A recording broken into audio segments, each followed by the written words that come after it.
साथियों, आपको पता है कि आज मेरी सेवा समाप्त है। सामने दीपावली और छठ का त्यौहार है। आप सभी लोगों को दीपावली और छठ की बहुत बहुत शुभकामनाएं हैं।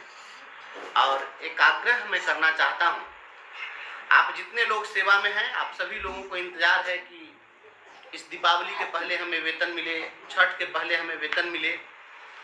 और हम आज रोड पर हैं, संघर्ष कर रहे हैं केवल और केवल इस कमिटमेंट के लिए कि शिक्षकों का सम्मान और स्वाभिमान जिंदा रहे, शिक्षकों की गरिमा और महिमा प्रतिष्ठित हो। और इसी के लिए हमने हंसते हंसते अपनी नौकरी कुर्बान की है। आप समझ सकते हैं, आप थोड़ा सा महसूस करिए कि मेरी जगह पर आप होते तो आपकी क्या स्थिति होती। इसके बावजूद आज विषम परिस्थितियों में हम आपके लिए खड़े हैं। आपने भी देखा है जमुई में किस प्रकार से हमारे साथियों को पीटा गया है। एक भी विधायक, विधान पार्षद, कोई शिक्षक नेता, उसका मुंह नहीं खुल रहा है कि हम इसके खिलाफ बोल सकें। आपने देखा भागलपुर में हमारे शिक्षकों का सिर फोड़ा गया। पिछले दिनों आपने देखा रोहतास में, वहां कुर्सी चला चला करके किस प्रकार से शिक्षकों को पीटा गया। आपने देखा है समस्तीपुर जिले में 7वीं कक्षा का बच्चा हत्या किया है।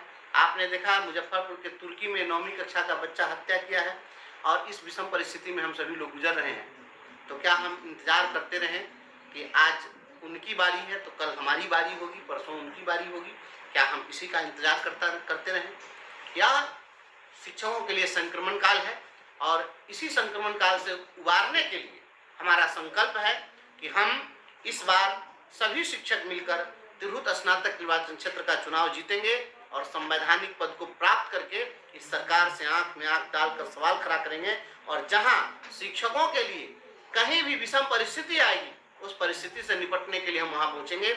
हमने जमुई एसपी को भी अल्टीमेटम दिया था कि अगर तुरंत गिरफ्तारी नहीं होती है आरोपियों की तो हम जमुई पहुंचेंगे। लेकिन यह सुखद संदेश है कि वहां का अपराधी गिरफ्तार कर लिया गया है। हम आपके हर एक मुद्दे पर बेबाक बात रखते हैं और हम किसी से डरते नहीं हैं, केवल आपकी बदौलत। मित्रों, यह जो लड़ाई है, यह लड़ाई दीपक आपका है, बाती आपकी है, तेल भी आपका होगा, जलना भी आप ही को होगा और रोशनी भी आपको मिलेगी। अगर रोशनी पानी है तो इस दीपक में तेल की व्यवस्था करनी होगी, बाती बनकर जलना होगा और तभी आपको रोशनी मिल सकती है। मैं आपसे एक विनम्र अनुरोध करता हूं, यह लड़ाई बड़े बड़े लोगों से है।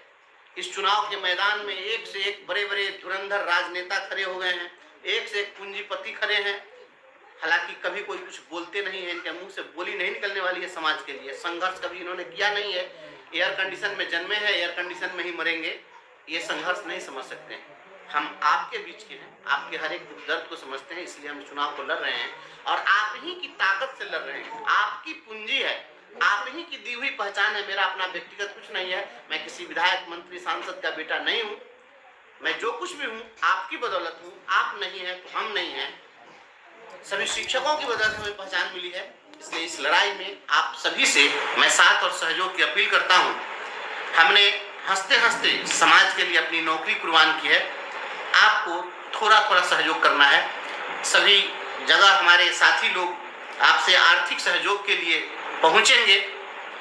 आपसे मेरा विनम्र अनुरोध है कि यथासंभव, मैं जानता हूं आप आज सामर्थ्यवान हैं, अगर आपके पास सामर्थ्य नहीं होता तो निश्चित रूप से मैं इतना बड़ा संकल्प लेकर के इतनी बड़ी लड़ाई लड़ना नहीं चलता। आप सामर्थ्यवान हैं तभी हम सामर्थ्यवान हैं। अपने सामर्थ्य का एक हिस्सा, आप थोड़ा सा एक अंश आप जरूर सहयोग करिए।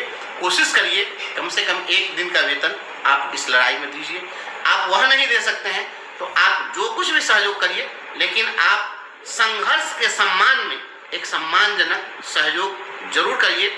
आपके इसी आर्थिक सहयोग से सभी प्रखंडों में कार्यक्रम चलना है और जो चुनाव होने वाला है उस चुनाव के लिए एक राशि की आवश्यकता है। आप सभी लोगों के सहयोग से ही ये चुनाव लड़ना है और जीतना है। आपकी लड़ाई है, आपकी बदौलत है, इसलिए हमारे इस आग्रह को आप स्वीकार करेंगे।